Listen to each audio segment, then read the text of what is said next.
Welcome, everyone. It is Thursday, February 23rd. And we have with us today Department of Mental Health to walk us through the governor's proposed fiscal year 24 budget related to the mobile crisis. And so we have Emily Haas, the Commissioner from the Department of Health. We have Samantha Sweet, Director of Mental Health Services for Department of Mental Health. And Lori, is it Zeef? Am I saying that right? Zeef, Director of Emergency Services with Rutland Mental Health Services, which is a designated agency. And we can't see her now because of the presentation, but she is on the screen. Oh my goodness. Sorry to laugh, but That woke everyone up. All right, Emily, I'm going to turn it over to you. Yeah, great. Thank you. Good morning. For the record, Emily Haas, Commissioner for the Department of Mental Health. And I'm Samantha Sweet, Director of Mental Health Services at the Department of Mental Health.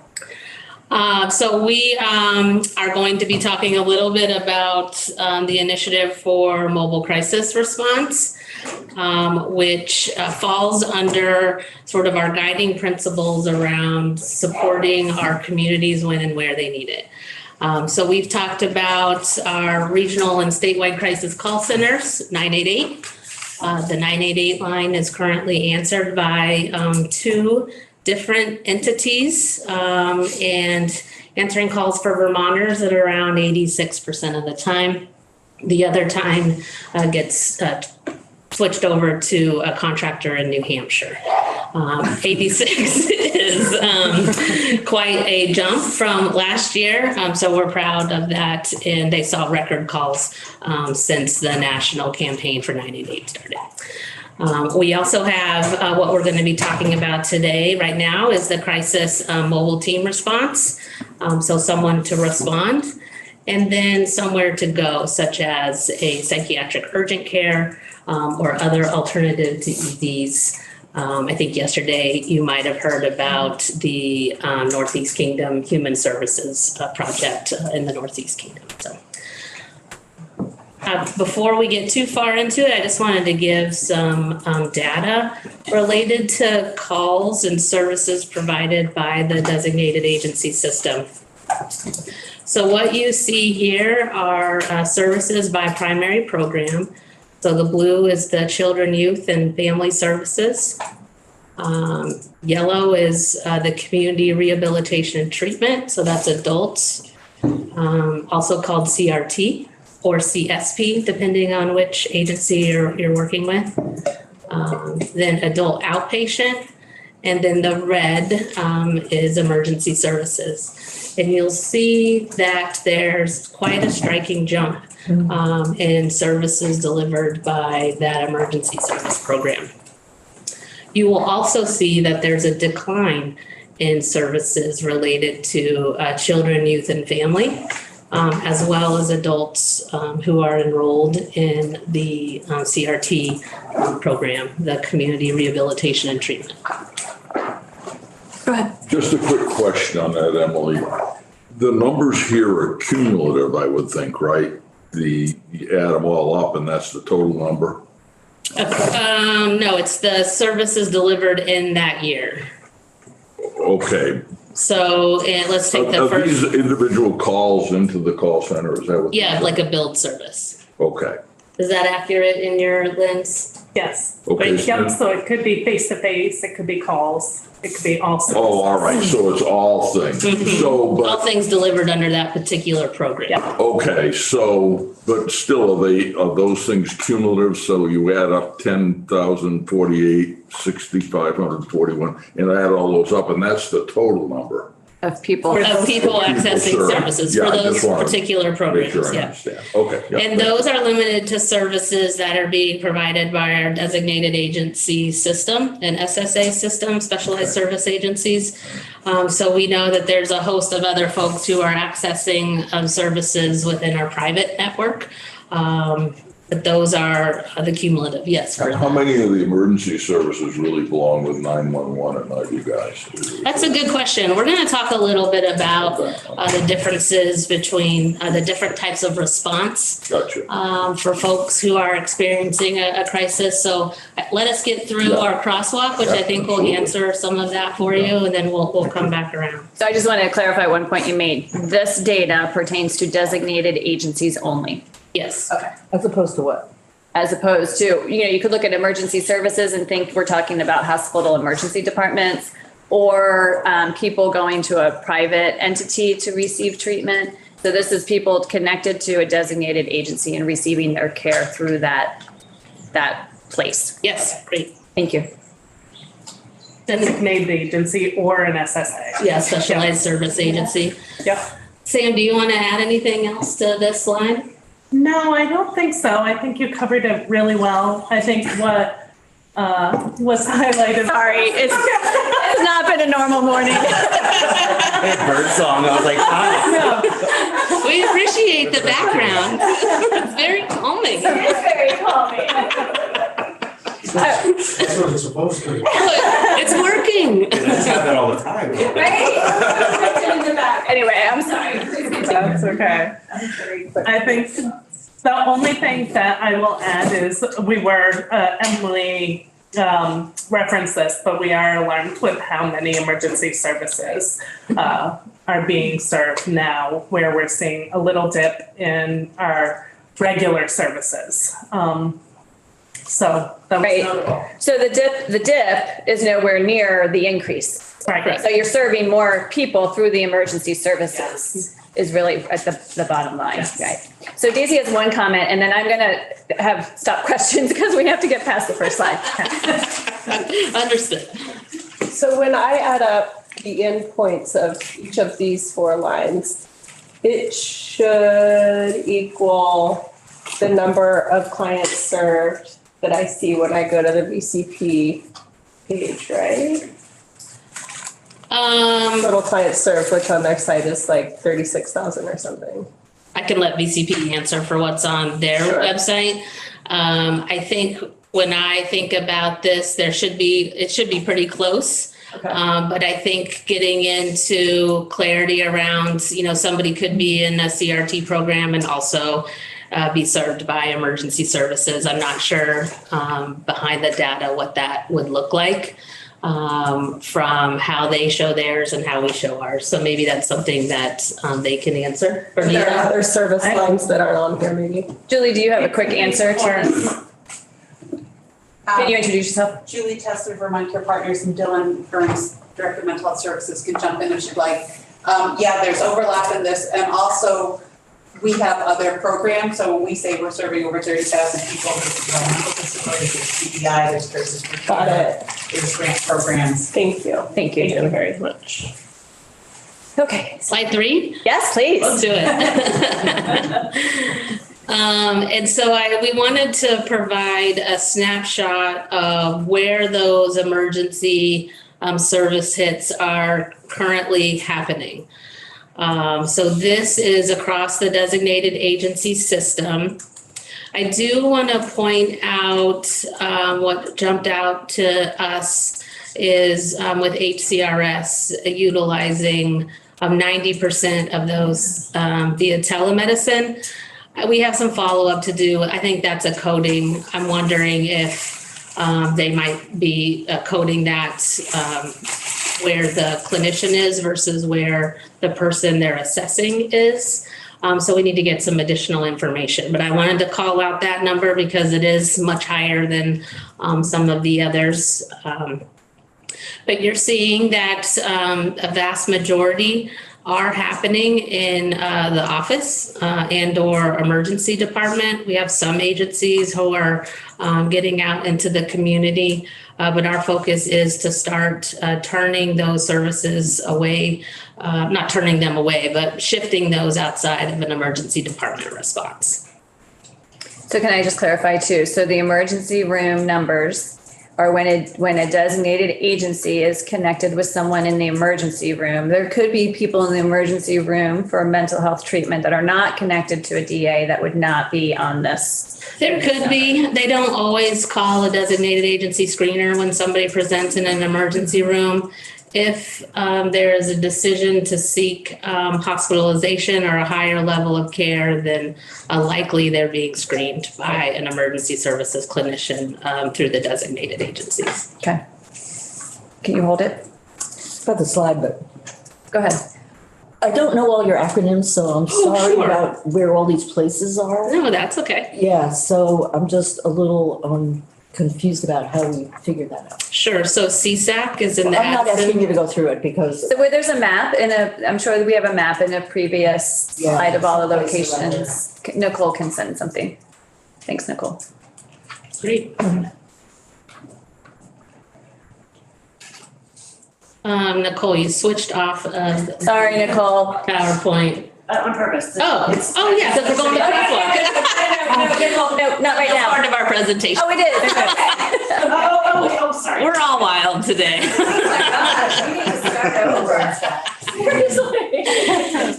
So what we're gonna do is do a crosswalk, which I think will answer a lot of questions around the different types of community response that we have. So some agencies offer street outreach. Some agencies offer embedded clinicians with law enforcement. Some, or all of our designated agencies have emergency service programs. And then there is now what we're, our main initiative is the mobile crisis response. where's this slide? It's in a different It's presentation? on our page, it's on the same, it's the next link.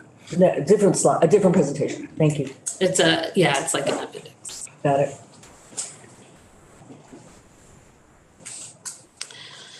So with street outreach, you'll look that folks who are calling to engage with street outreach are self-referred or current service providers, law enforcement, merchants or retail business, say on Church Street, could be reaching out to street outreach, concerned community members, family, friends. Who is calling for embedded clinicians with law enforcement? I think that answers maybe some of the 911 question for you. Anyone needing police services dispatched with law enforcement with calls related to mental health, substance use, and other social services. Designated agencies are current clients served by the agency. Anyone that knows about the community mental health agency in their county, and emergency department, courthouse personnel. So oftentimes, an emergency services screener will be dispatched to a courthouse to evaluate whether or not somebody should be evaluated for competency and sanity in an inpatient setting or an outpatient setting. So that is a service that they provide. And then with mobile crisis, any individual, family, or community member calling about a mental health and substance use crisis. So it's much more broad in that response. Anything to add with that? No, we'll go back to the designated agency emergency service, like who to call once we get into the stakeholder feedback. And so I'll reference back to this slide, but nothing to add right now. So the different types of services, as you can see here with street outreach, it is your basic first intervention. With embedded clinicians, crisis support, referrals to resources that offer support and treatment. With designated agency emergency services, the crisis calls are by region. There are some points of emergency services who will go out into the community. That's not 24/7 across the state. And sometimes it's one clinician with mobile crisis. The expectation is that it's 24/7 with a 2 clinician response.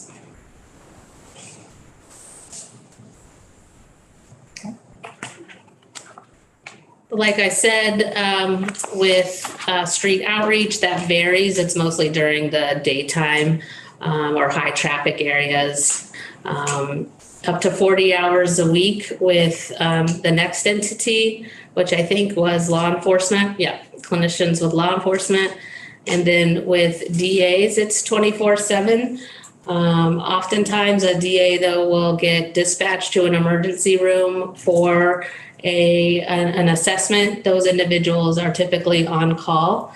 And that varies throughout the state with how each designated agency staffs that 24/7. And then with, like I said, with the mobile crisis response, those services need to be delivered in person, a 2-person team, 24/7. One of the individuals can be via telemedicine or telehealth if that's appropriate. And then there's also an embedding of a peer or a person with lived experience as that team. If a person goes to the emergency room for a mental health issue, can somebody from a DA come to the emergency room, help that person and possibly get them out of there to Yes. go to, they can, Yes. there's a mechanism. Yeah, depending on the level of intervention that an individual may need. Right. Most folks, I would say, likely get discharged from the emergency room back to a community placement with additional supports. Or they can go to a crisis bed, or they can go to an inpatient unit, depending on what the need is. Okay. You know, and the other thing I'd like to highlight is with mobile crisis response is that that's a co-occurring response. And so the team is able to respond to both mental health and a substance use crisis.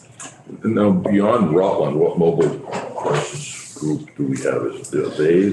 So the Rutland, oh, I'm sorry, I'm so sorry. Okay, go ahead. Just right here. I know, it's very hard. Might get you having a little conversation. I think it's good. Art's asking good questions for all of us. Okay, so the Rutland Mobile Response Program was a pilot that was initiated last year. That pilot took off, and then we were made aware of a federal opportunity for an enhanced match with federal requirements of a different type of a mobile crisis response. So the Rutland program doesn't currently meet the qualifications or the standards for a mobile crisis team. Really? Right. So that's going to end? It could end. Really? Or it could shift into a mobile crisis response team that's providing a similar service but eligible for an enhanced Medicaid rate. So let's let them, because we'll get to what they're proposing as part of that enhanced mobile crisis response. Go ahead, Nicole. I think we're down past who is responding. Okay, great. So who is responding with street outreach? Typically one associate or bachelor's degree level staff. With law enforcement, that's also similar as far as education background. They're being accompanied with a law enforcement officer. With designated agency emergency service response, it's typically a one non-licensed staff. And at times they do partner with law enforcement depending on the situation. For mobile crisis, those services, like I've highlighted, by a 2-person multidisciplinary team that includes at least one mental health or substance use healthcare professional with a minimum bachelor's level and other professional or paraprofessional with expertise in mental health or substance use. One member of the 2-person team can be present through telehealth, and the training requirements must be met, must include trauma-informed care, de-escalation strategies, and harm reduction approaches. I've highlighted that persons with lived experience are not necessarily a part of all of our other crisis response that the state has. With mobile crisis, that is that is included with mobile crisis.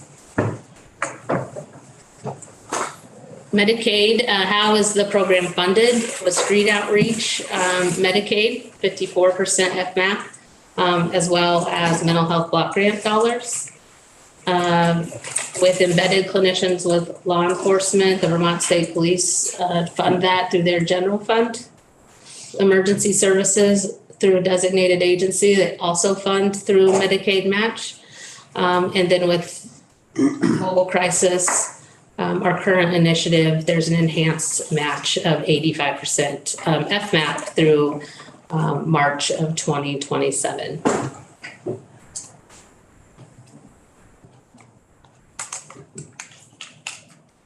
I think I will just highlight across the different opportunities that the goal is for those to be delivered in the community. But there are numerous calls to emergency departments, and we do want to shift the response away from emergency departments. With mobile crisis, it's not reimbursable if the response is to an emergency department. Anything to add with that? No, you covered it. Oh, okay. Let's see. Okay. Who is the service being, I did where is the service? Emergency department as the site. I also highlighted that. That's explicitly not allowable with the mobile crisis response. And then how is the coordination of care handled? If the individual is a current client and a street outreach individual response, then they're coordinated utilizing the electronic health record and with the treatment, with the treatment database. That's very similar to law enforcement and an embedded clinician response if there's access to an electronic health record. With mobile crisis, it's part of the follow-up services to coordinate the care. Right now, there's no centralized database for that coordinated care, but I believe that we can continue to work on doing that. There's some other opportunities, I think, within the database systems that Vermont has to look at hooking up with that. What are the reporting? The reporting with mobile crisis is also significantly different than other types of crisis response. So with street outreach, total number of contacts, percent of who's a current individual connected with an agency, the primary concern, referrals made, their law enforcement involved, proactive community outreach support, the outcome, if that outcome is the emergency service department, and how that individual was transported, and their current level of distress. With the embedded workers with law enforcement, it's a range of different types of data. Date, time, age, gender, town of residence, type of contact, risk factors and presenting problem, reason for the mental health service, amount of time to travel to the scene, location. I think that folks can see for themselves. And then with the emergency services through designated agency, we're looking at the location of the assessment, length of that service, what the diagnosis is, and they're required to identify and document what the issue, how that issue was addressed, what collateral, contact info, what the clinician's assessment was, what the disposition or plan was after that service, and the number where emergency services responded with a law enforcement officer. As well as the number of peer specialists in the emergency services team. With mobile crisis, the draft minimum elements include the average response time, the response time within 60 minutes. So with mobile crisis, there is a expectation of a 60-minute response time to an individual, where that location of service is, the provider type who responded to the crisis, the disposition, what happened, percentage of individuals who are not admitted to 24-hour care, and who receive follow-up services from the mobile crisis team within 48 hours. Also general demographics, and then there are a host of remaining reporting requirements that are under development. So can we stop here? I have a question then I think Alyssa does. So when you say these are the reporting requirements, what entity is requiring each block? Sure. The clinician providing that service. But who is saying these are the things we need to report on? I got you. From the mobile crisis lens that is currently being developed by the federal folks who are defining the enhanced match. And I believe additional reporting requirements under development are coming through a stakeholder engagement session. And then the other three? Go ahead, Sam. Do you want me to jump in? Yeah. So the street outreach, it was DMH. It's DMH funded and it's DMH that receives that data. And those were, at the time of implementation of street outreach, those were the data points that were really important for us to capture. For embedded clinician with law enforcement, that was a collaboration between Department of Public Safety and DMH, and what data comes into them, Department of Public Safety, and gets reported in an annualized report and then shared with DMH. With the designated agency crisis services, it is also DMH that has determined these are the data points that we need. Okay. So my subsequent question is, how can we streamline all this so that we don't have such different data points for each one? So for instance, the first one, so take out the police one. Mm-hmm. The other three have a relationship between DMH and DAs. Can we streamline that once we have the federal requirements on the mobile crisis? Yeah, I think administrative burden and data collection is something we're all trying to figure out how to streamline to get the right data points that's telling the story that we need to tell. Right. So yes, I think that is definitely something that we can look further into, because we don't want folks to be unnecessarily burdened with administrative tasks of data collection. But we also know that data tells the story. Right. But I think a story that would be helpful to tell if the last one moves forward is how do they all compare to each other? Correct. Mm-hmm. Yeah. And I'm not as far as outcomes. Right. Yep. Yeah. Yeah. No, that's great. Yeah. Alyssa? I'm just not sure if I'm confused, but back up on where services are provided. When it says explicitly not allowed in the emergency department, are we just saying, I mean, I understand you can't provide the service in the emergency department, but can you refer to the emergency department? If there is sure, you could refer to the emergency department if that was something that was indicated in the assessment. There will always be a need to have access to an emergency department depending on what the situation is. You just can't respond to the emergency. Yeah. We don't want mobile crisis clinicians going to the emergency department to see clients. We want them in the community. So I just got confused that they couldn't refer there. I'm like, no, they absolutely can. Yeah, okay. Yeah. Alyssa, Leslie, did you have a question? Okay. I do. Oh, sorry, I didn't see you over there. Are you, yeah, I'm just giving That's some fine. space for a Yeah, minute. that's fine. Is a clinician allowed to do a warm handoff to the emergency department? Like take someone there, make sure that someone takes them in and then leave? Yes. Okay, great. Yes. Would they get paid for that? Yes. Yes. As long as they are not in the emergency room. And the payments are determined by the feds? How does that work?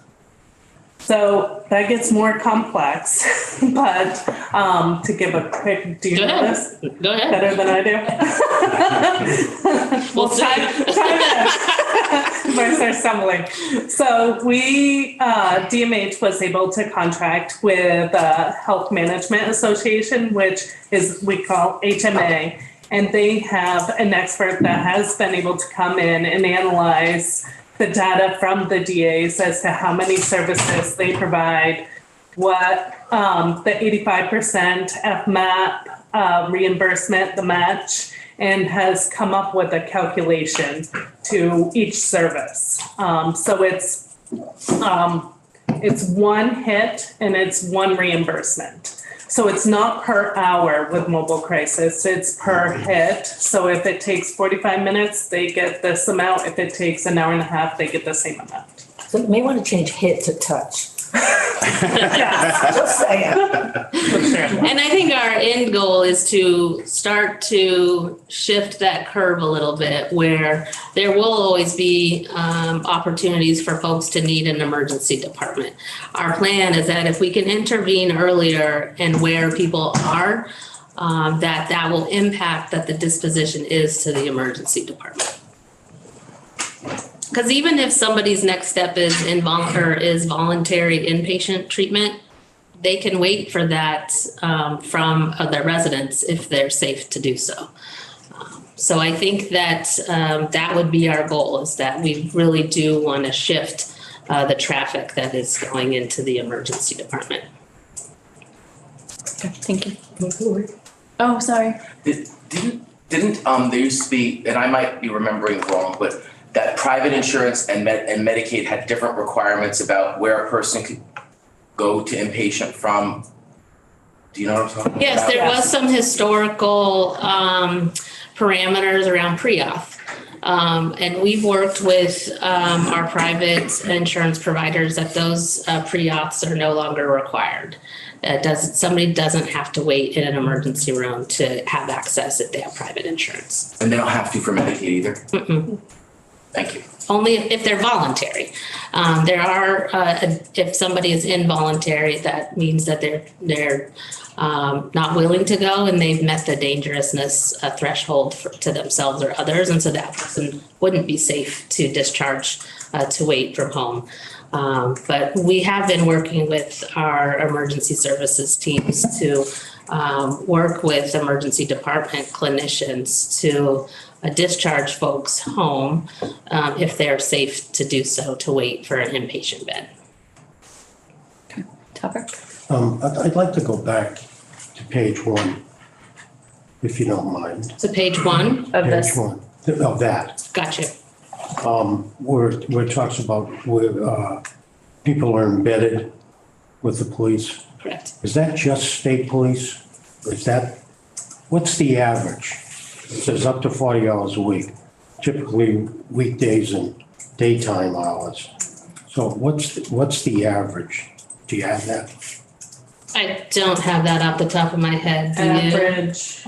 Is it average, like how many responses? Well, it's up to 40 hours a week. How many? That's usually your 9 to 5s. It's not typically a weekend response, if I remember correctly. It's your Monday through Friday response. And it's only state police? Yes. There are there are clinicians embedded inconsistently throughout the state with local law enforcement or local police departments, and that is a separate That's my program. next question. Yes, that's a good question, because I believe Barry I'm has. trying to figure out what the average time spent embedded with the state police is, because it says up to 40 hours. So you don't have that figure. I don't. Are you thinking from a staffing perspective? Or ability to respond to a call. Thinking of a staffing perspective. Right. So if they do up to 40 hours, but if there's nobody hired, they're providing 0 hours. Is that what you're looking for? Right. I don't know if we have that data, but we can certainly connect with our friends at Public Safety and see. Okay, and then my next question is, forget about the state police now. Local police, how, further on this discussion about that, what's the level that you have with local police of people being embedded? Go ahead. Well, we don't have, I don't have the percentage in front of me. It's something that we can definitely connect with our DAs about. It's kind of sprinkled throughout the state. So we know Barry has it, St. Albans has it, the local law enforcement, but it's not, I think, southern part of the state in the HCRS area. Springfield area. Springfield has it with local law enforcement, but it's not widespread. It is sporadic. And I think there's inconsistencies of if those local law enforcement or police departments are contracting with a designated agency or privately with another clinician. So that's how that works locally. Okay. So I'm gonna, and then I'll come to you, Art. So this comparison chart is really great because this is, I feel like the first time that I can say, oh, well, this is where this is and this is what they do.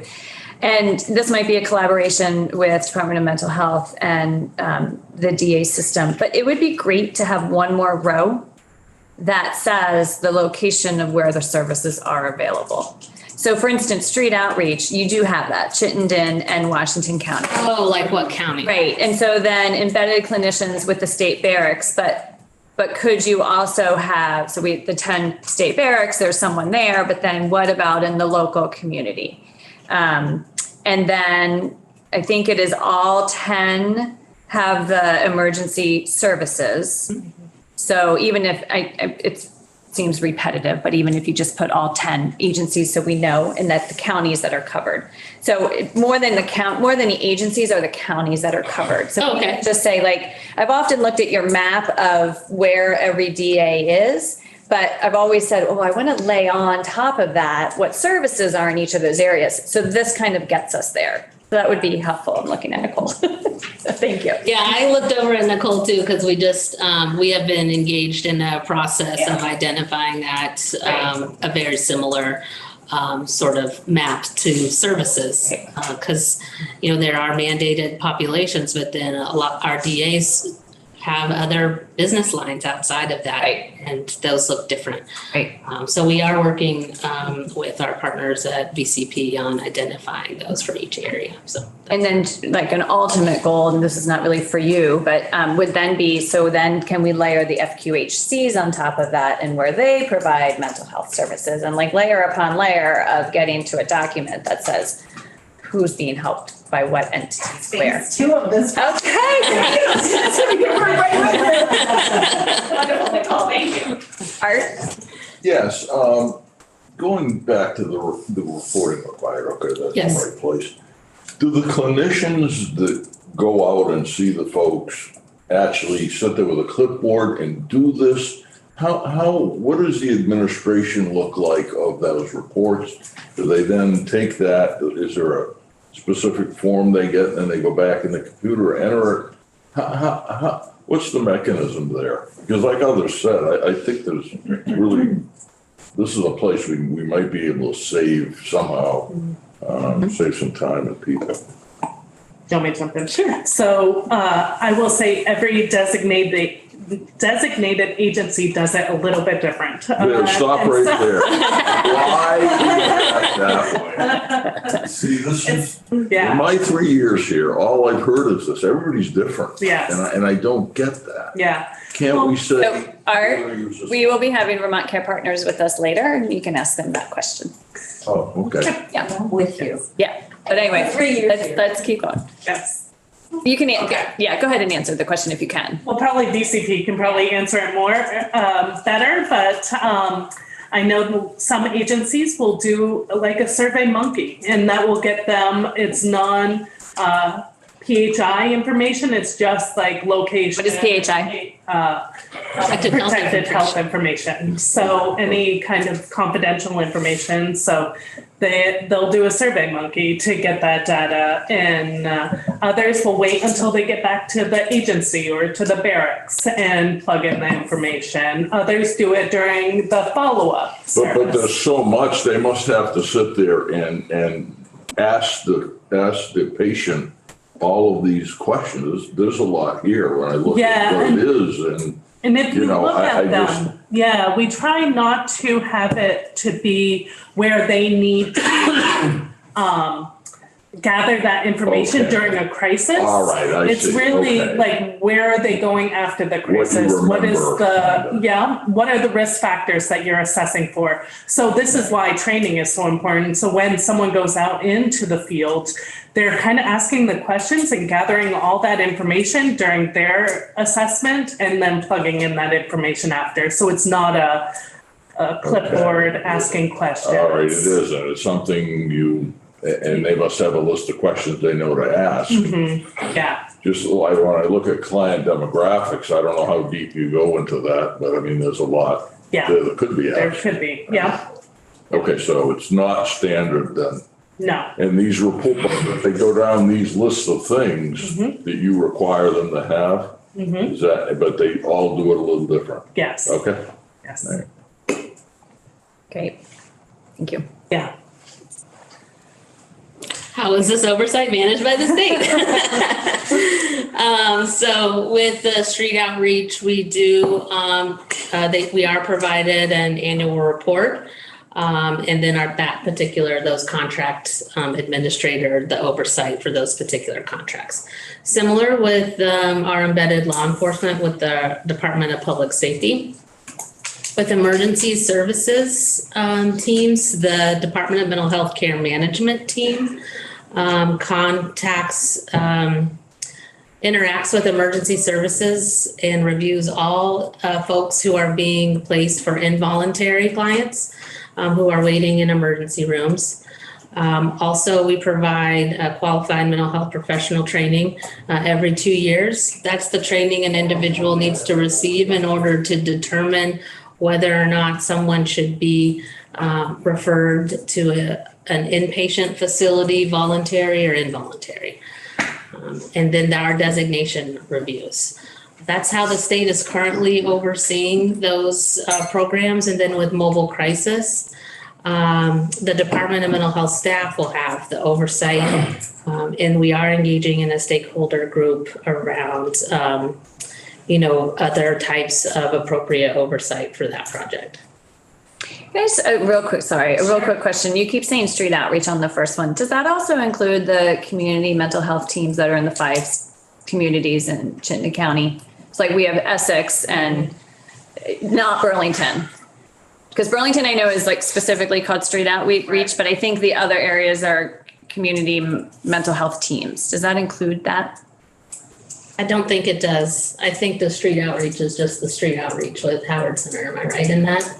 But that's not the same team that goes to us. Howard also does the 5 communities. Yeah. And it is a separate program. So just get back to you. Okay, that'd be helpful to know. Okay, thank you. All right, we're going back to the other presentations. We are. So I was kind of looking ahead at that presentation.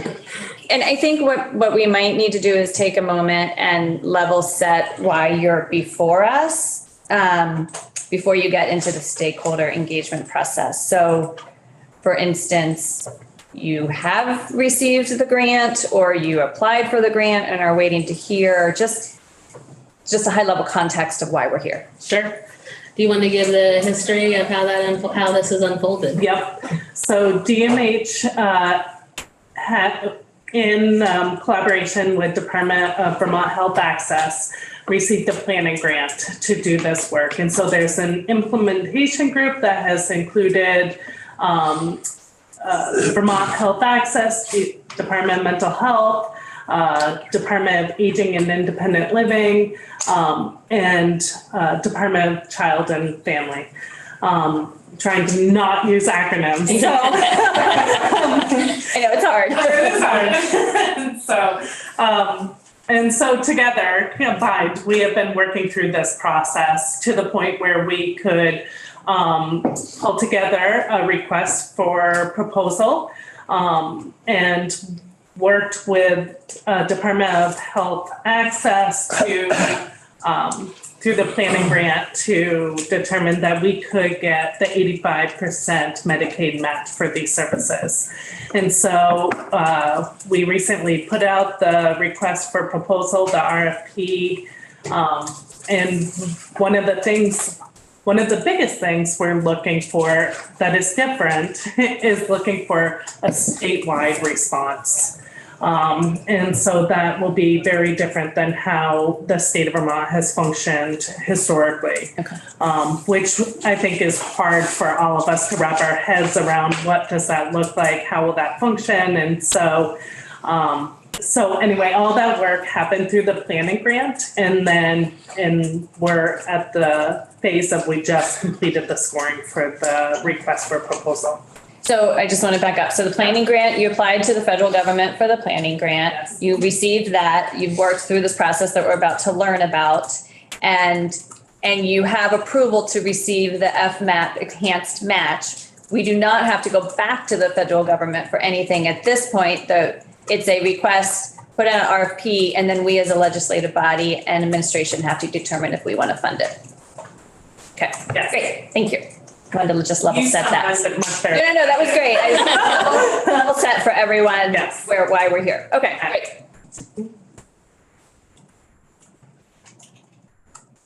So I am going to talk about the stakeholder engagement that we did. And I'm sure all of you have been part of some similar process and know how important stakeholder engagement is. And so we conducted many different things, interview, focus groups, meetings with consumer families, community partners, providers, law enforcement, schools, state agencies, and we specifically took care in targeting input from historically marginalized populations. And that included transitional age, service. Can you describe transitional age? That's a phrase we're hearing a lot, and I'm not sure we've ever heard what that is, how that's defined. Yeah. Sorry to interrupt you. No, it's totally fine. Transitional age is going from that 16, 17, 18-year-old teenager into the 19, 20, 21, 22-year-old young adult.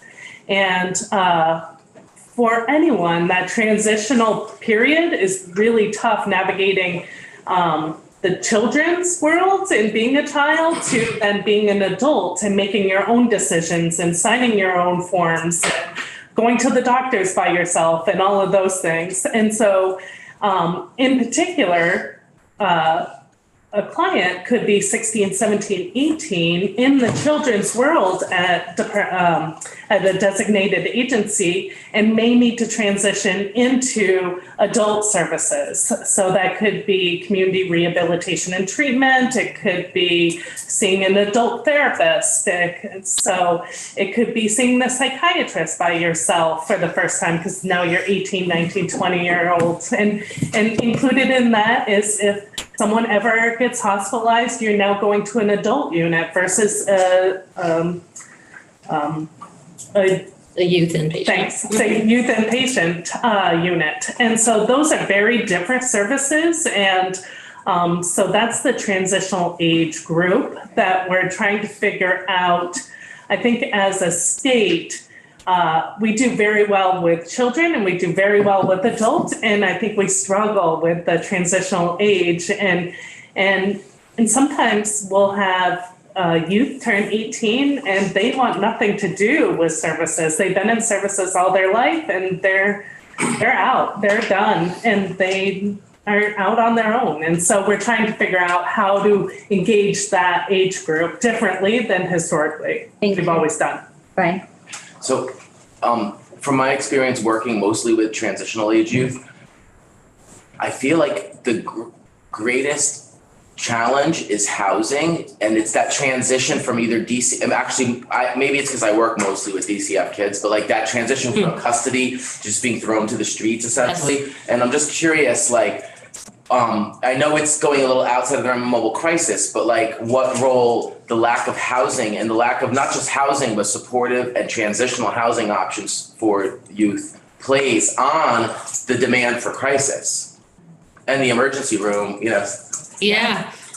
I mean, I think that's right. We as a state have a lot of work to do around housing in general, and in particular for folks who might be transitioning out of DCF or even their own family homes and finding sustainable housing for the long term. We have work to do for that. Great, thank you. Go ahead. Why'd you say it that way? I didn't even look your direction. I looked over there.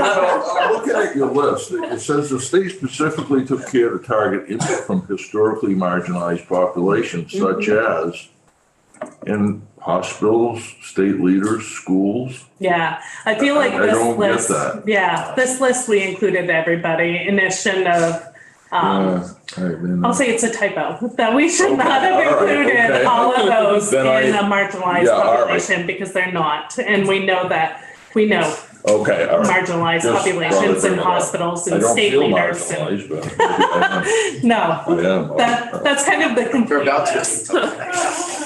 Okay, let's stay focused.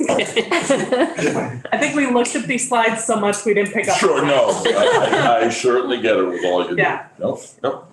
So you'll see the whole list of who we engaged in this process, including conducting a town hall to receive the feedback. And once you receive these slides from today's presentation, Nicole did an awesome job of linking the slides from the town hall in the video recording so you can see those. Supper. I want to go to the second to last one. People with intellectual and developmental disabilities. Can you just tell us a little bit how that engagement process took place? So Department of Aging and Independent Living was part of the whole process. They've been part of the meeting since day one, including creating the request for proposal and scoring of that proposal. And so they've been able to make sure that that population is included in all of our planning. When we did the town hall, Department of Aging and Independent Living reached out to all their stakeholders to encourage them to come to this town hall. And with a highly, people with high level of intellectual disability, how were they represented? So tell me what you mean. Unless you can. Someone that's 24 years old. Yeah. Oh, was like, say, an individual was actually there, yeah. Well, not fourth grade, 4-year-old Mm-hmm. capacity. Who represented them? How were they represented? I think in a couple of ways. One, in how Samantha just described. Additionally, VCP also represents service providers. Vermont Care Partners also, who was engaged in the stakeholder process. The designated agencies serve people who are experiencing intellectual or developmental disabilities. Additionally, Deputy Commissioner Cromp did attend a stakeholder engagement meeting with family members and service providers for folks who have intellectual and developmental disabilities. And so that was the engagement that we did with that particular group. So parents. Yes, parents of service providers. Thank you. Thank you. So some of the feedback that we received from the stakeholder feedback on the current crisis system of care, so that third column in the grid in that table that we just went over, 54% of consumers don't know where or who to call in the middle of a crisis. Out of the consumer and families that have access to crisis services, that knew about crisis services, 64% reported receiving services in the emergency department, most of the time. So we would love to see this number go down. And then half of the 15 hospitals, emergency departments that responded, 50 to 75% of individuals that presented to the emergency department for either a mental health crisis or substance use crisis could have been evaluated in the community. And then lastly, in response to groups that are not well served by the current mobile crisis system, so the crisis system of care with our designated agencies, the top Responses were individuals with those that are unhoused, so exactly what you were talking about earlier. Individuals with intellectual or developmental disabilities, individuals with substance use disorder, and children and youth. So, this is really small on here. I think I need glasses. Well, some findings, we also partnered with HMA, which I spoke about before, which is Health Management Yep, I was Association. just gonna, yep. They're a consulting. Yep. Okay. They're consulting with Department of Mental Health. And they did a needs assessment of our current system of care. And then what this table shows is our current system and then how the new mobile crisis will be responding to those needs. So the new requirement with the mobile crisis will be 24/7, 365 days a year with follow-up services. Right now, what we're seeing is that it's not consistent throughout the state that services are provided, mobile crisis services are not provided 24/7. And then follow-up services are also not consistent. So what we're trying to see is more consistency with mobile crisis. The composition of the teams with the new mobile crisis, we are looking at one professional. So that's someone that has been trained either bachelor level, master level license, and one paraprofessional. So that could be a peer. So we're looking at a 2-person response to every crisis out in the community, where right now it's typically one person could be able to respond if they're available. We also see an inconsistency with who is providing which agencies are able to respond 24/7. We're seeing a lot of overnights not able to respond, or late into the evening, not able to respond to community needs. 1 second, let's keep going. We'll come back. And then measures. We're hoping with the new mobile crisis that we're able to see performance measures across the state. So very consistent, like what you had spoke about earlier, about consistency in the performance measures, where right now we have outlined in the emergency service standards manual what data we need. But it's not consistent, it's not timely, and it's not monitored to the level that we want it to be monitored. Leslie? I was just wondering if you compared agencies who had overnight services and agencies who didn't, and outcomes in those communities for emergencies in those uncovered places. Does that make sense? It does make sense, and we don't have the data right in front of us. But what we see is typically people then have no place to turn to except for the emergency room. So oftentimes we're seeing people, they have access to 24/7 calling or services in the emergency room. And that's it for some of our communities. And so we are trying to get ahead of it and saying, stay in the community, let us come to you where you're experiencing the crisis instead of just going to the emergency room. So. Yeah, because I would imagine it would make the case that those that had services you could compare that. Yes. Yeah.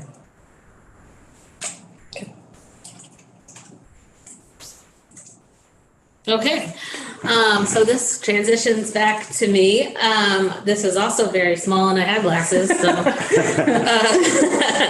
I think we have talked pretty extensively today about the goal, this being occurring in a community setting versus within an emergency department, a 2-person team, the desire to be centrally dispatched.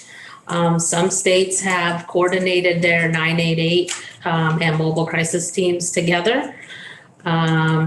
And then also our continued efforts to integrate co-occurring disorders into our provision of service delivery. So this group of folks can also assess for both mental health and substance use services, which is not a current function of our emergency services teams currently. Alan? What's the size of this staff we're looking at?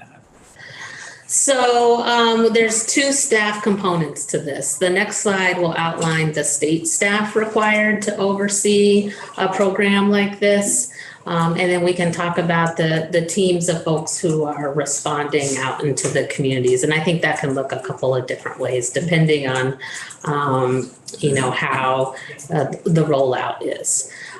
So from a state lens, and this is part of our FY24 budget ask, are 4 positions to implement and oversee all of our crisis services. So we have a request for a state crisis program director, and that individual would assist with program design, integration, oversight, and collaboration of all state crisis activities. So this activity, mobile crisis, as well as 988, collaborating directly with our emergency services, our alternate to ED programs, as well as our community level law enforcement strategies. Right now, that work is sort of spread again across the department. And as we become more mature in our delivery of those upend or those early interventions, we need to have a system that can adequately oversee and deliver that program. So we also have an operations manager request related to this, which consists of grant and contract oversight and management, making sure we stay within the federal compliance requirements so that we're eligible and continue to be eligible for the enhanced rate, writing and maintaining the provider manual. So that folks do have consistency across the different regions, facilitating interagency steering committee, that is a cross-agency of human services, and then participate in the Medicaid rate setting activities. We also have a mental health analyst as a part of this request, which includes all of the data and quality analysis that we are hoping to come out of a program like this. So design and implement the data and reporting items for state, federal, and other reporting requirements. Participate in the rate model development, revisions, and ongoing rate setting activities. Responding to leadership and legislative media requests. We often get media requests on the data. And right now our data team is not able to sufficiently respond to these types of requests as our programs continue to grow. And then training curriculum development supervisor. So designing and developing the training curriculum and materials across all the state crisis programs, which not only includes this mobile crisis, but also our 988 and our other initiatives, such as our alternatives to emergency departments. And these are not limited services positions. These are requested as full-time positions. Correct. And do you see, in looking at what these people would do, alleviating the workload of others that could then be used more effectively for other programs within the Department of Mental Health? Or would there be no shift of responsibilities from other people? Do you want to talk about that? Yeah, I think that there will be some shifts that we currently have. We're a small department, and we have a lot of people holding different activities because we need someone at Department of Mental Health to be able to be the point person, but it's on top of their current existing workload. So it would definitely be a shift from some directors, some staff that we have over to these new positions. Okay. And then just real quick for the committee, and my numbers are rounding up slightly. The ask for this particular piece is 400,000 gross and 211,000 from the general fund. Leslie? I'm wondering how many people statewide these 4 positions will touch. Does that question make sense when we're looking at all the other DAs? How do they intersect? How many people in all the DAs that's maybe not answerable, but I'm just thinking about it sort of from the top and reaching out. I mean, I think theoretically, these four could touch all of the, potentially all of the director positions at the emergency service programs across the designated agencies. They're gonna touch hospitals, they're gonna interact with law enforcement, they're gonna interact with other department, state department staff. There's quite a few different opportunities to interact. I don't know how to put a number to that. Yeah. I would say a lot, but What's a lot? if you can, Yeah, a lot to me is multiple staff within each agency. And there's 10 agencies and 2 specialized service agencies, hospitals, inpatient staff, law enforcement. So it could be hundreds. Could be. If we're just talking about order of magnitude, that's what I'm trying to understand. Could be hundreds Of staff, Could be. in all these. Not staff. It could be Could be hundreds of people interacting. that these 4 people interact with outside of the mental health agency Well, I'm thinking within all the. or within. Within the. But it's not hundreds of additional staff. No, I'm just wondering who these four. Leslie said it. Oh.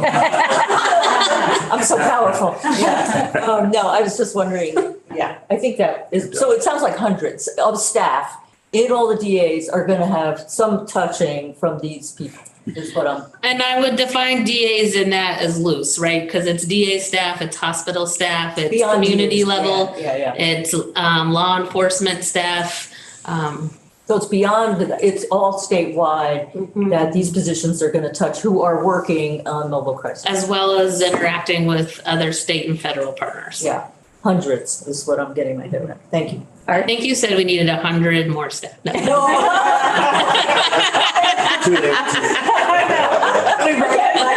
Just kidding.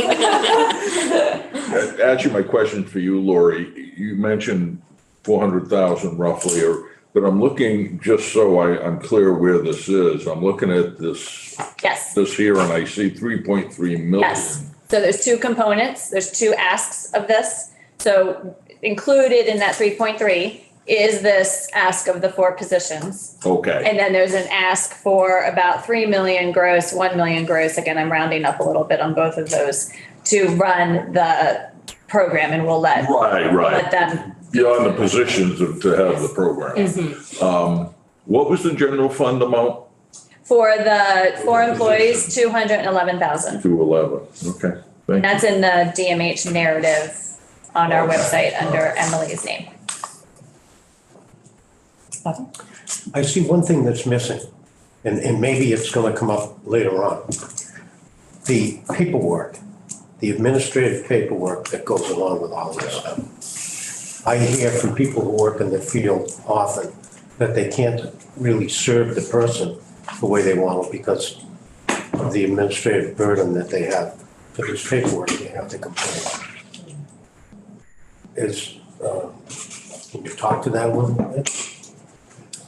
I would say we also understand that there's an administrative burden with paperwork, and both Sam and I delivered services within the DA system. We're well aware of how that can impact somebody on the ground. I think we have a couple of challenges. One is funding requires us to get certain pieces of information about the people we're working with. Or there's other opportunities, we've talked a little bit about CCBHCs or certified community behavioral health centers that offer versus a fee-for-service program, a more case rate, and staff are in a case rate delivery system now. But there will always likely be a requirement to collect some data. But we're committed to decreasing the amount of administrative burden that our front-end staff are doing. That meets the needs of the services they're providing, but also allows us to get information to develop programs to serve our communities.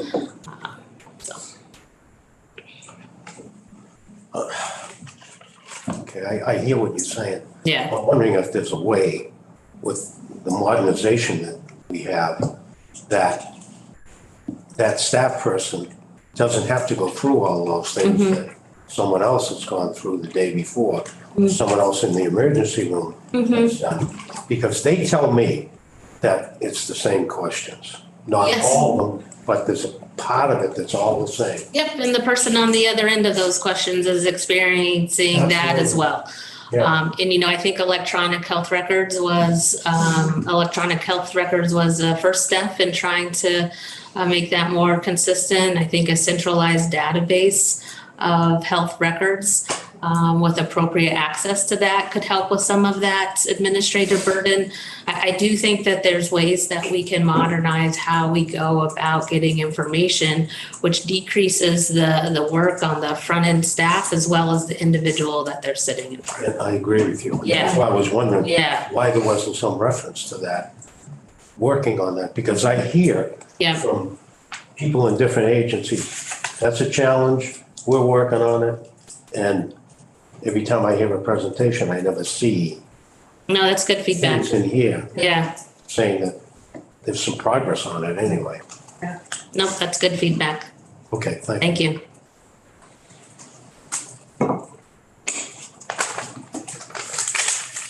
So timeline and next steps. We outlined a timeline for us to stay on track with the work that we were doing with the implementation group. And I had referenced that earlier, who were members of the implementation group. And so right now, we are actually about 3 weeks behind schedule. We put out the RFP. We received a proposal and we scored it, and we are in the midst of next steps. So we have not yet sent the notice of award. So we're a little bit behind schedule, but feeling pretty good about the readiness work that we're doing that we said we would start in May. We've started working on that now. To try to catch up to this timeline, but we are hoping to have go live date be September 1 of this year. Great. I have a couple questions. Yeah. So understanding that you haven't chosen someone yet, so some of the information you can provide is limited. I understand that. But talk to me about the request for the request outside of the 4 positions. What is that money to be used for? Go You ahead. want to go? No, go ahead. I think you'll probably answer it better. And you know what, let me just verify. And then we do want Lori to Yeah. testify. Okay, great. Go ahead. No, I told you to jump in. So please fill in any gaps. Okay. But as we talked about, these services are going to be reimbursed at 85% match. So we still have that 15% needing to be covered. This 85% match is also good up until March of 2027, and it's good for 12 quarters. So that is 3 years. Once we go live, it's good for 3 years, that 85% match.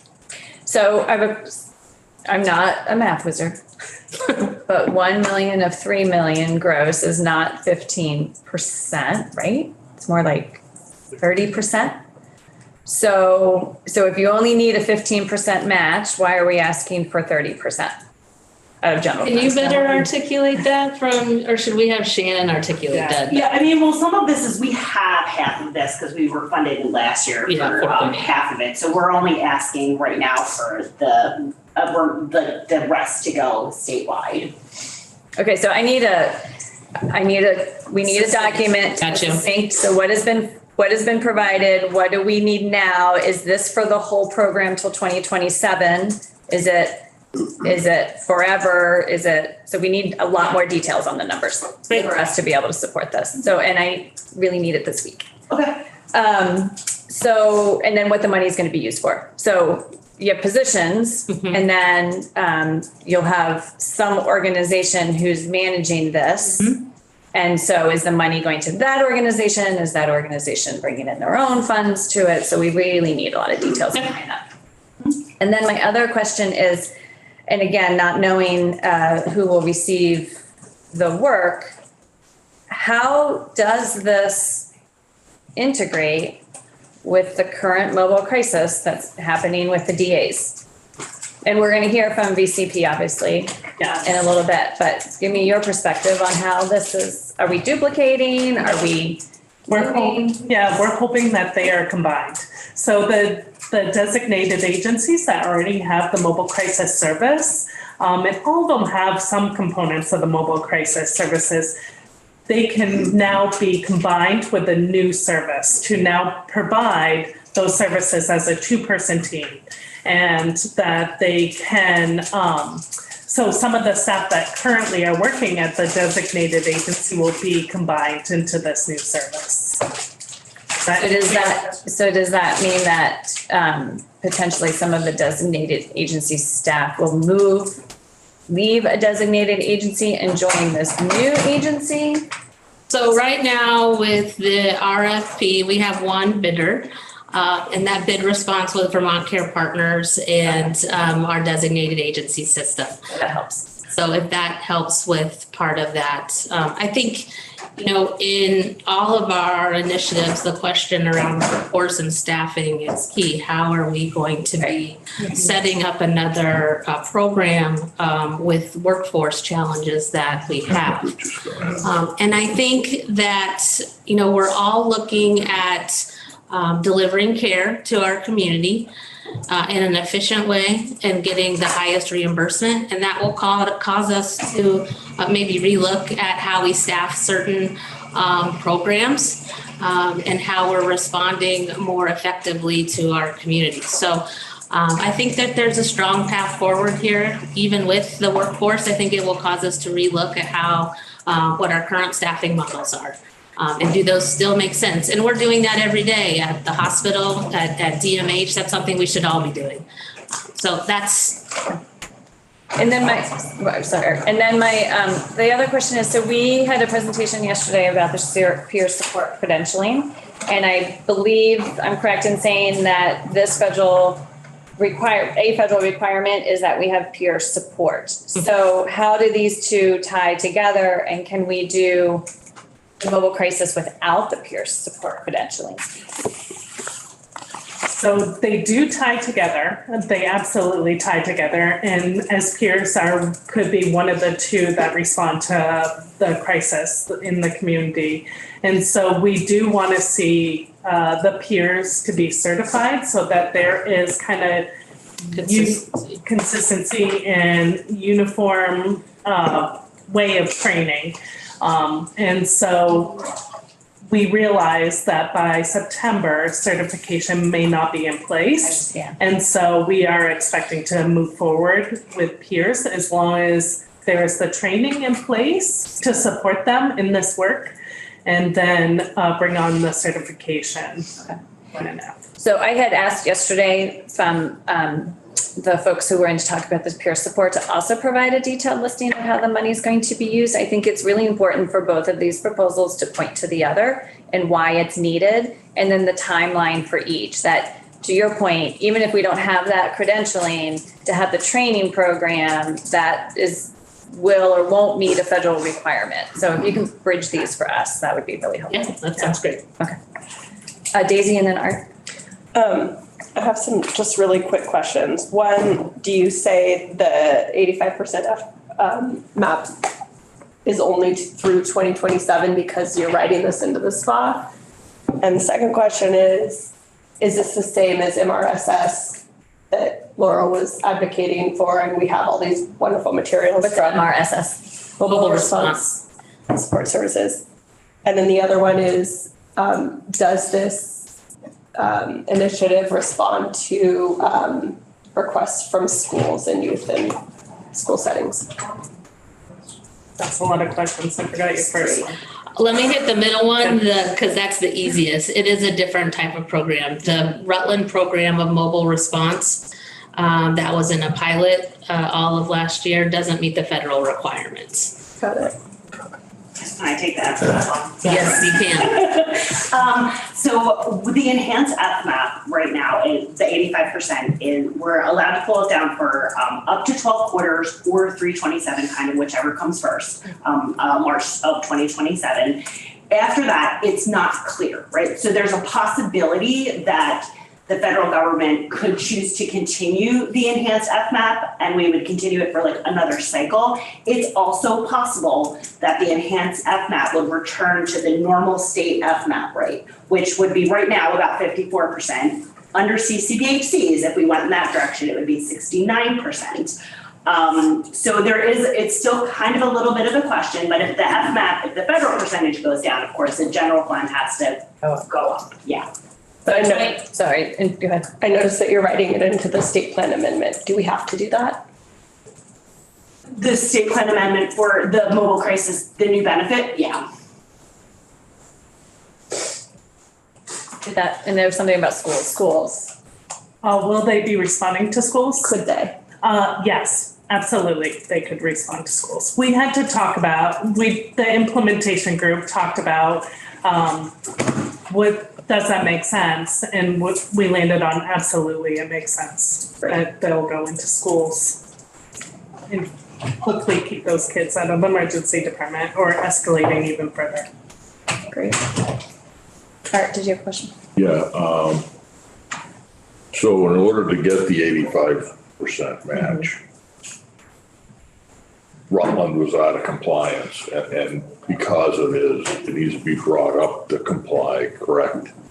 For us to get the grant, and any other mobile crisis team that isn't according to the federal standard, Yeah. is that correct? Okay. So, yeah, if anyone, sorry to interrupt you, if, to receive the 85% match, they have to respond with the requirements. If they don't, that is kind of the regular mobile response, which is that 54% match. And just so I can respond, because we have meetings in the Rutland area and I'll get the questions. Yeah. You guys know Dick Corsell, I'm sure. Okay.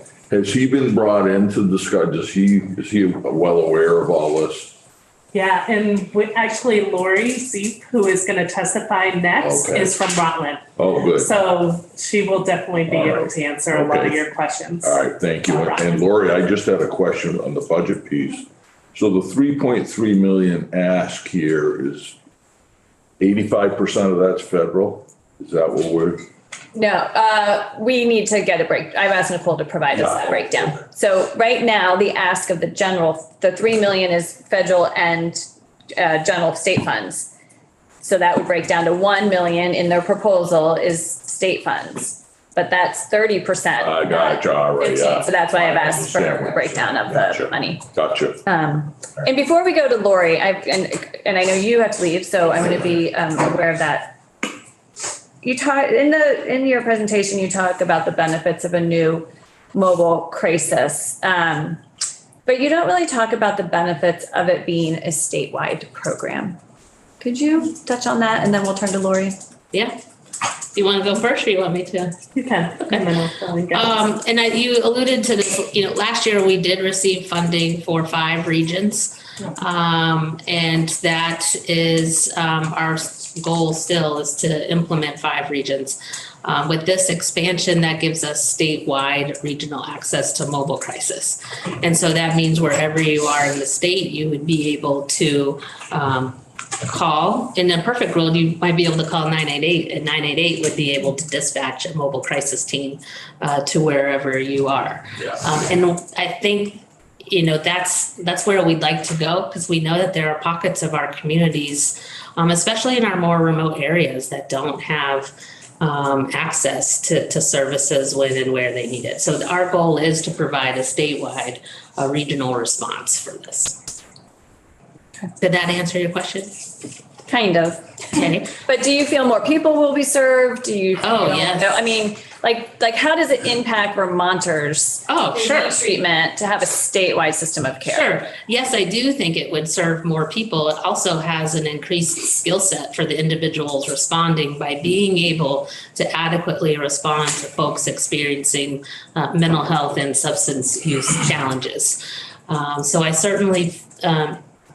can certainly predict that we'll have more folks interacting with crisis. I think it gets people connected with service providers sooner, and perhaps for a shorter duration of time. Not everybody needs a lifetime of,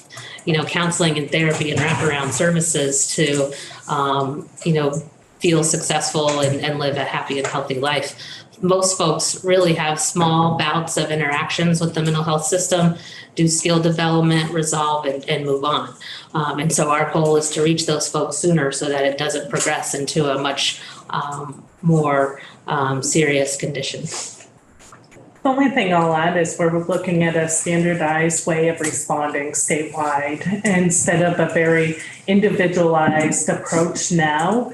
Is what we see across the state is every DA responds a little bit different. Their requirements are different as to who they hire. And so we're just seeing very individualized throughout the state. We're looking at for a standardized way of responding and being able to train everybody with the same training, give everybody the same tools, and receive the same data points, as well as what Commissioner Hawes has alluded to is using 988 as the call center to be able to dispatch mobile statewide. So it's this one call, one response. That's helpful.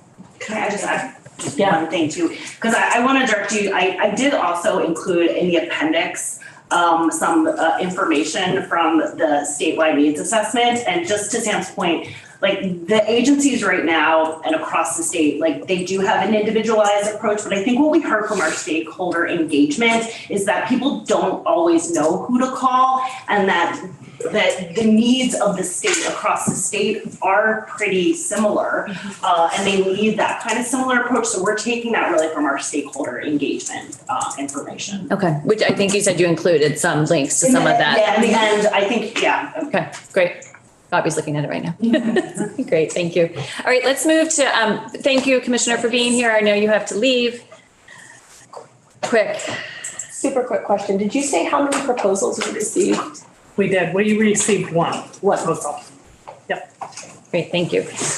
Lori, if you are still with us. Hi, how are you? Thanks for hanging on all this time. So if you can introduce yourself for the record and then share your testimony.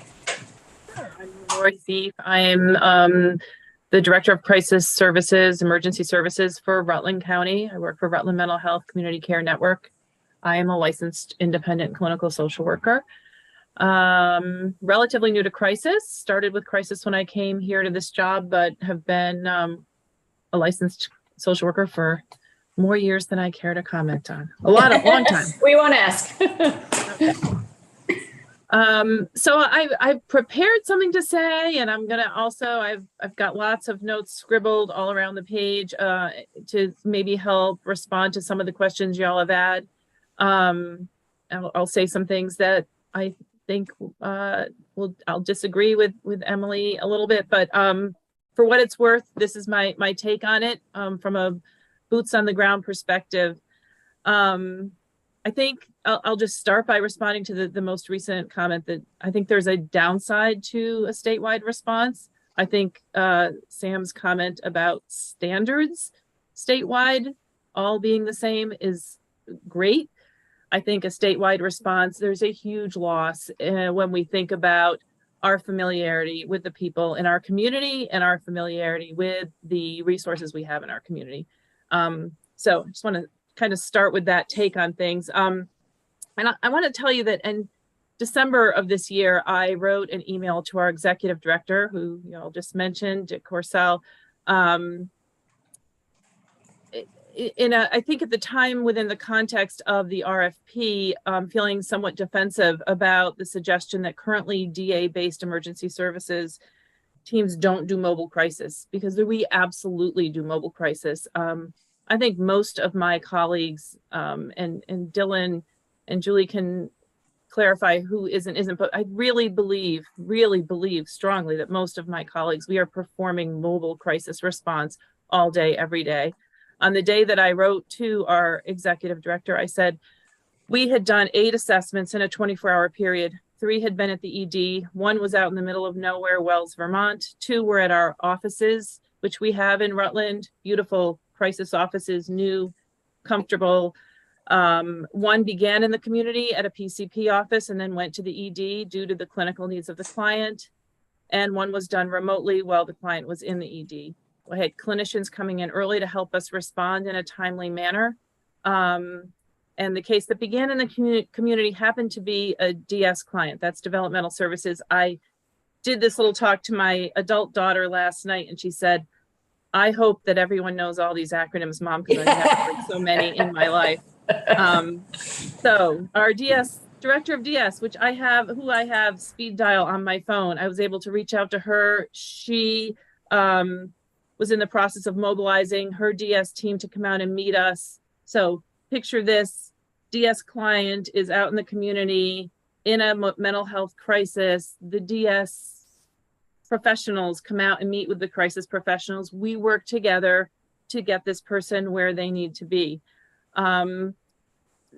That's a typical day for us. No one needed police involvement in those situations, but on other days we work with the police all the time. We actually are a community. We've had a embedded clinician with our local police departments for about 15 years. We also have the newer funding, so we have also someone embedded in the state police. I cannot say how important this collaborative work is. I don't have issues with our police departments. They work well I have their cell phone numbers. Our commander of the state police in Rutland Barracks and our chief of police at Rutland City, as well as the sheriffs in the different small towns. We go out, I want to be really clear, we go out with the police 24/7. So there was some questions about how many hours. So I've got one person in the state police. She works 40 hours a week. She sits in the state police barracks 38 of those hours a week. I have another person sitting in the Rutland City offices, again, 38 hours a week. And I have coverage 24/7. And so if one of those two people are not on, my crisis team is responding with police as needed. So we do Team 2 training together statewide. That's an amazing training opportunity that's offered to all crisis teams and police departments. It allows us this ability to talk and communicate and collaborate and argue and disagree and all the things. We got a letter from a woman who said this about my state police embedded clinician. She's there when the state troopers came to help me when I was in crisis. It was when I saw her that I began to calm down from my mania. Having a woman by my side in the midst of police cars and men with guns really helped me to understand that I was safe and that the troopers wanted what was best for me. The crisis worker talked to me gently and compassionately, and just by being there helped my brain start to process properly and to take me down from my psychosis. That is not an uncommon response I get. So it's awesome that we have the funding for these things. In all of these situations, I can honestly say we could not have had better outcomes, not for anyone, the clients, the ED, or the community generally. In addition, I don't know how things are going to land in September, but I'll just say how I'm working at from this point. In addition to my 2 embedded clinicians with the police, we have chosen to have someone embedded in the hospital ED because a lot of our work does happen there. That's allowed us to have really fabulous coordination, communication with the ED staff. And my plan, depending on how all the chips fall this summer with all of this, my plan is to have a school-focused person to do zero suicide work in the schools, maintain relationships very specifically with our school mental health professionals. We go out to schools, again, I want to be really clear, we go out to schools all the time. So it's not that would change, but that this person would be really focused on that and specializing, getting some special training and working with school personnel and school children who are in crisis. So in addition, so I've got the 2 people sort of separately funded in the police departments. And then I'm funded for 8 clinicians to cover the 24/7 mobile response and ED response. We are a team that goes wherever we're needed. Of those 8 positions, 2 have been empty for almost a year. 1 will be empty at the end of March. So I will have 3 open positions. I think this speaks to funding. Crisis teams require people with the same qualifications that sit in offices doing outpatient services, where it's Monday through Friday, 9 to 5, cozy collegial settings, and people are using their own cars. They're, I mean, they get paid mileage for sure, but they're out in the community. And most challenging is they're working Christmas Day and Thanksgiving Day and every single weekend and overnight shifts and early morning shifts and all the things. So that's a challenge. And I think the reason my adult outpatient services team is fully staffed and I'm not is because telling someone they have to work at least one weekend a month, and right now more typically 2, is hard. They're extraordinarily hesitant to call out sick. They hesitate to take vacations because they know that this places a burden on our team. So while I support this two-person initiative, I think it's great. I cannot imagine how we will staff it. We'll see, I guess. I caution that the challenges we face are not due to a lack of understanding about what a best case scenario looks like. They're due to a lack of staffing and funding. Peer services is going to require a significant workforce development and a long implementation process, but I don't know of anyone who doesn't agree that the potential for improved services and with the addition of a well-prepared peer workforce will be excellent.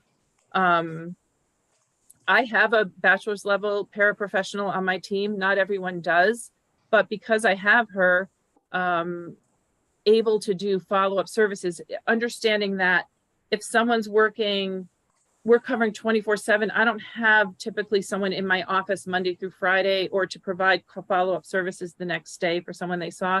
So this bachelor's level person does a lot of that. And because we have her, we've got close to 100% follow-up within 24 hours from someone from Rutland Mental Health following a crisis response.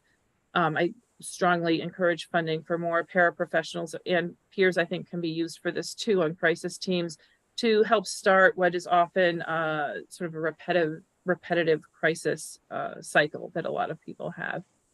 The DA-based emergency services teams were forced to respond to the DMH RFP as a single entity because that the RFP statement said that they were rewarding only up to 5 contracts to provide mobile crisis response. So we all banded together and sort of collectively did put in that one response. In my mind, 5 seems arbitrary. I don't get it. It's not the number of counties we have, and it's not the number of DAs we have who are already doing the work.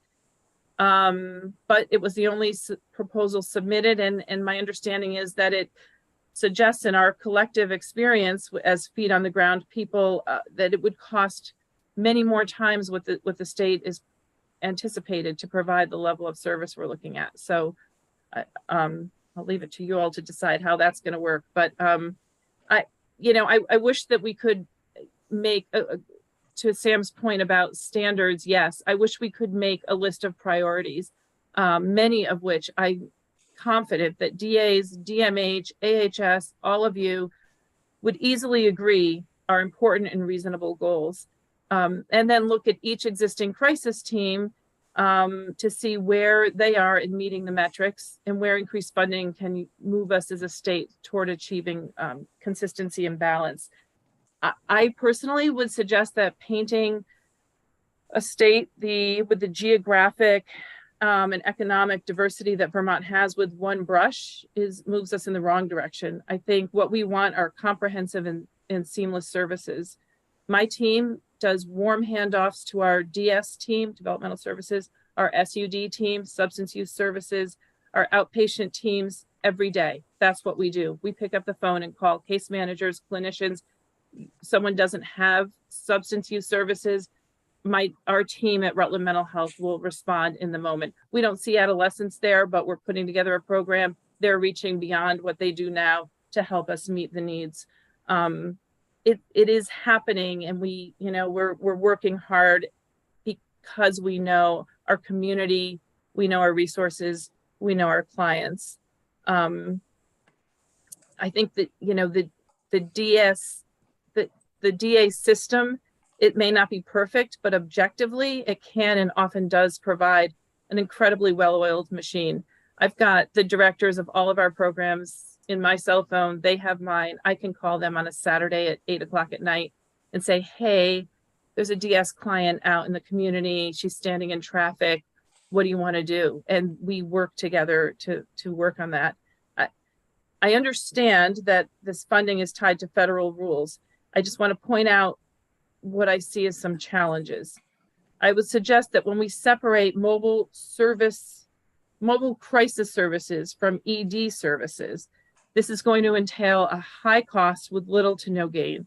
At this time, I have a single clinician typically working between about midnight and about 7 a.m., one person working. That person, she or he, is covering both mobile response, both someone to go out, and ED. We don't have a volume of work that would require two teams. There are nights when she takes a few phone calls and does no assessments. There are nights when she or he might do 1 or 2 assessments. Seldom is it more than 2. That's a reasonable amount of work. These are highly qualified clinicians that I have on the overnights that are capable of triaging, figuring out what they need to do, how quickly they need to do it. And they can always call me, or the person. I'm on call half of my life. My boss is on call the other half. One of us is always available. We are both licensed clinicians. And if we need to jump in, we jump in. But we almost never do, because that's the volume of work that we have. So we don't have bad outcomes. ED staff's not concerned.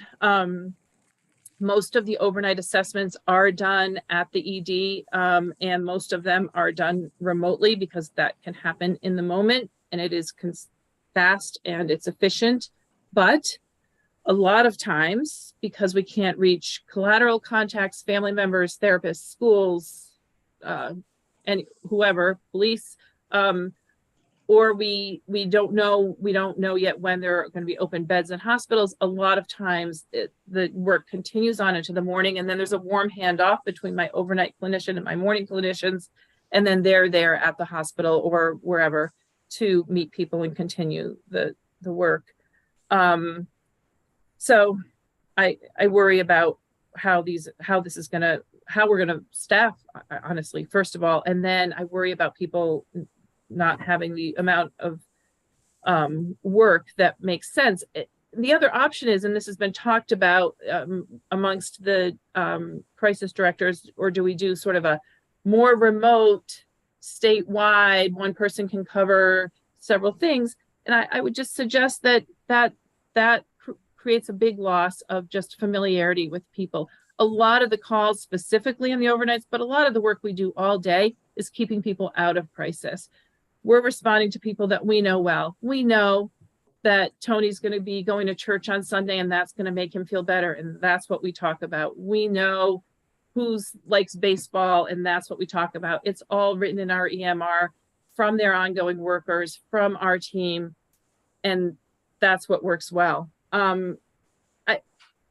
Finally, I will say I'm one of 10 crisis team directors in this state. We meet every month, we problem solve, we learn from each other, we generally discuss how to best serve our clients and our communities. Each director is as passionate as I am about providing a high level of service to their communities. We're all experts on our respective clients and on the resources available within our catchment areas. We all, of course, favor filling in the gaps and creating a consistent level of care statewide.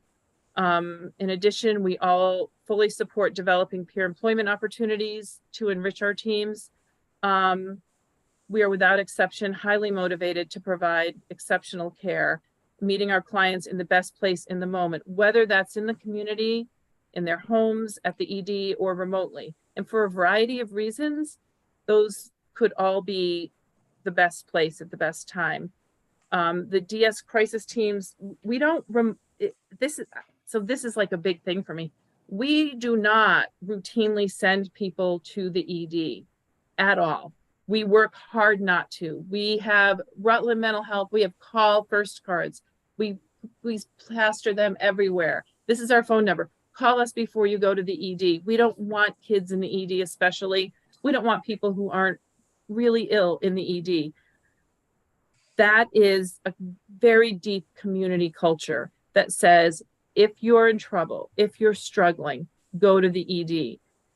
It is a huge shift to turn around, and it's not going to happen by saying DAs need to make it happen. Do I agree that 50% of people in the ED could be evaluated outside in the community? Absolutely, I do.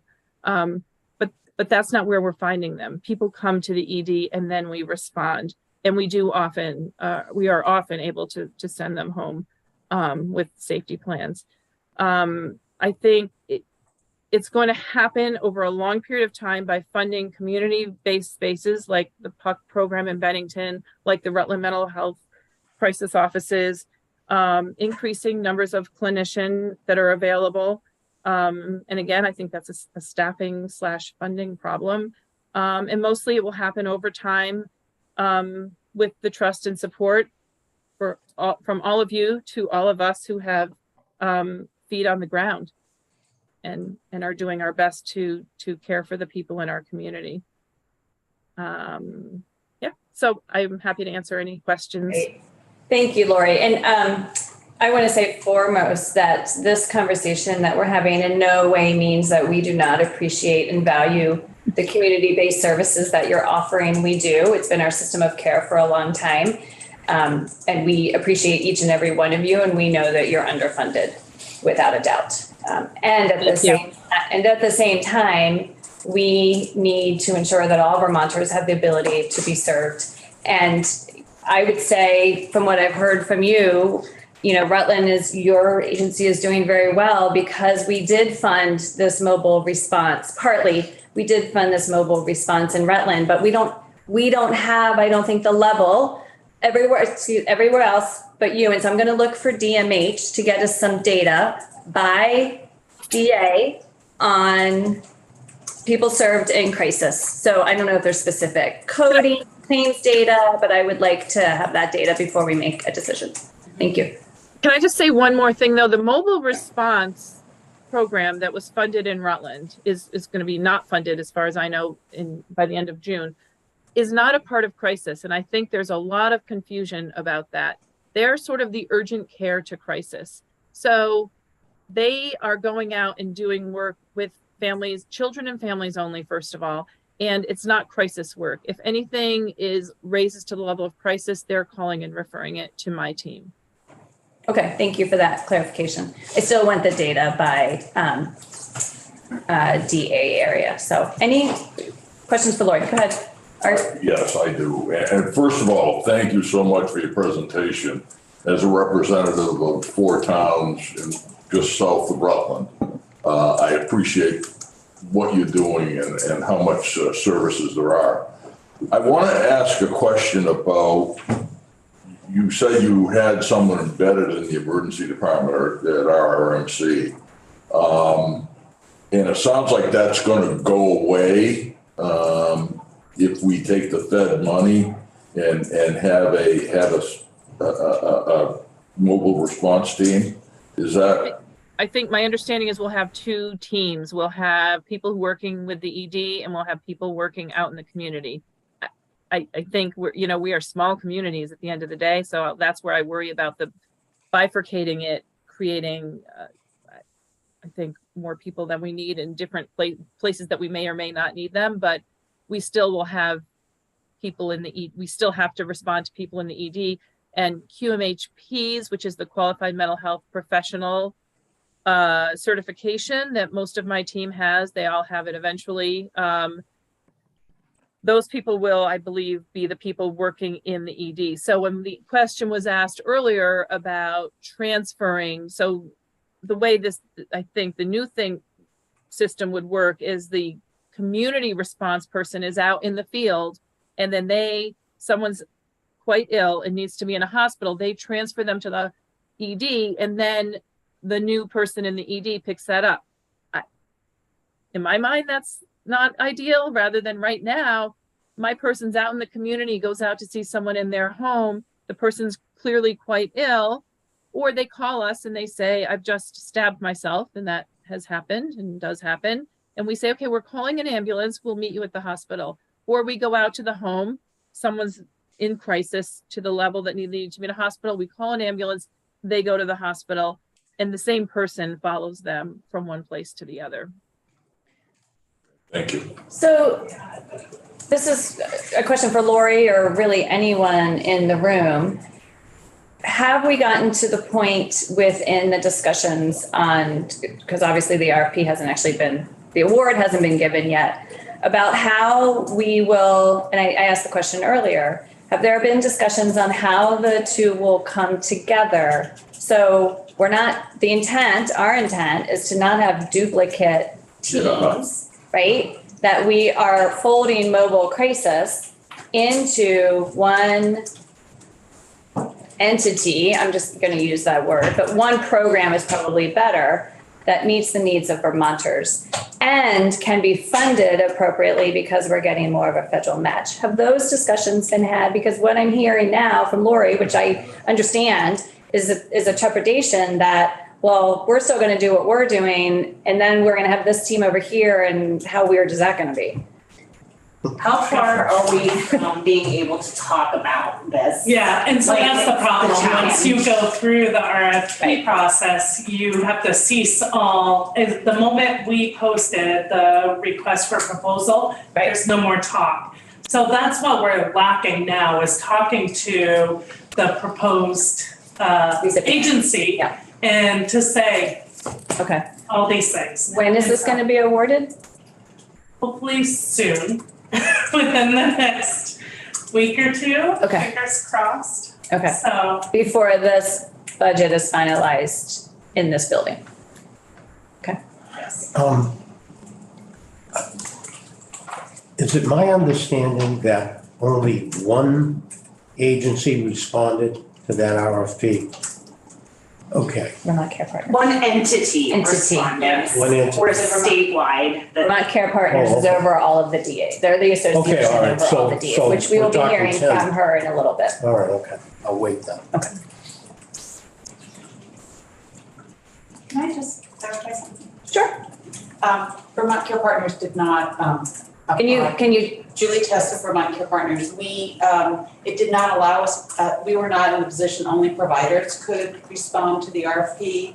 HCRS was the respondent to the. and HCRS is? Healthcare Rehabilitation Services in Southeastern Vermont, the designated agency in that region is the applicant on behalf of 10 designated agencies working together, but they're the lead applicant. Okay, thank you for that clarification. Any other questions for Lori? I have a question for you. Okay, so hold on, thank you again, Lori, very much for all that your work, and everyone in your staff, please extend our thanks, because we know it's not easy work to be doing. Thanks. Thank you. Art? Well, what you just asked is foremost in my mind. So what Lori just talked about, it's gonna go away, sound like the funding ends in June. It's gonna morph into this other thing that we're building.